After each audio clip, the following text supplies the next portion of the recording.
nations, not necessarily divine purpose. So anyway, back to what I'm trying to tell us here. A right-hand child, when you're a parent and you have 2, 3, 4, 5 children, this is easier to see. 2, 3, 4, 5 children. There is a child who will always have these 3 things. Number 1. And they don't come 2, they don't come 3, they don't come 4. Even if you have 100 of them, there's that one, number 1, who, when you come back home and the decision or something was supposed to be done or made, they usually have an idea how you judge the matter. I'm talking to parents who have more than one child. There's always that child who knows how you judge the matter. That's a right-hand child. That doesn't mean that they are better than the rest. And it doesn't mean that you love them more than the rest. In fact, you love all your children the same.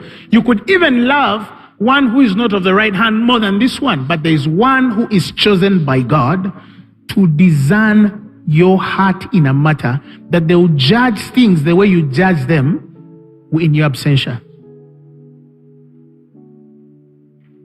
They don't come 2, they don't come 3, they don't come 4, but there is one. There's always that one. And they always have something of leadership over their lives. They know how to lead things. That's a very important aspect. The second issue is, as you continue to age, there is a child who will most likely care for your need and seek to support you among others. Even though the rest do, there's that one who will always want to look after you more than the rest.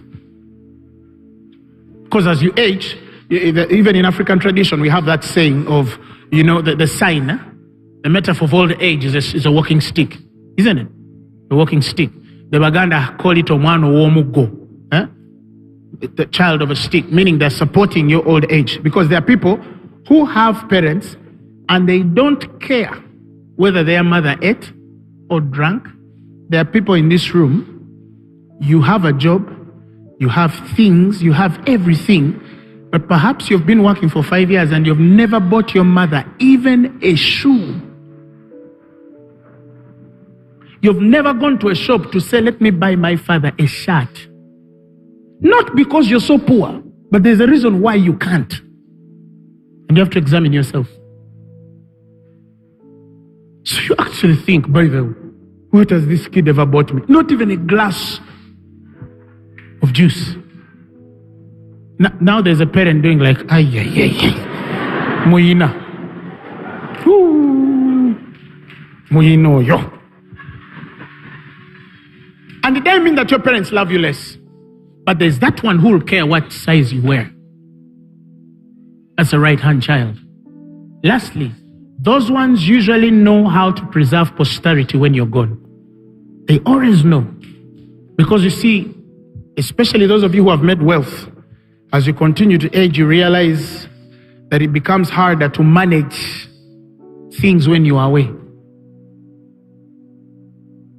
Who preserves posterity? And some of you forget that when Joseph was begotten, Jacob used to look at him as his right-hand son.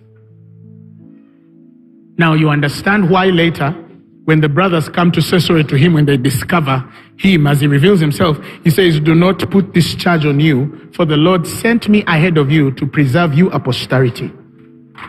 Why? Because he was the true right-hand man, except that when Jacob thought he was dead, it went on Benjamin. Because they preserve posterity.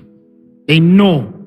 You see? And recently, I'm being convicted to get some time on one of those parenthood series to teach us how we should raise our children to carry on legacies, to preserve posterity. Because I have studied especially Asian countries, Eastern countries. These people, many of them know how to prepare children to preserve the next generation. Europe,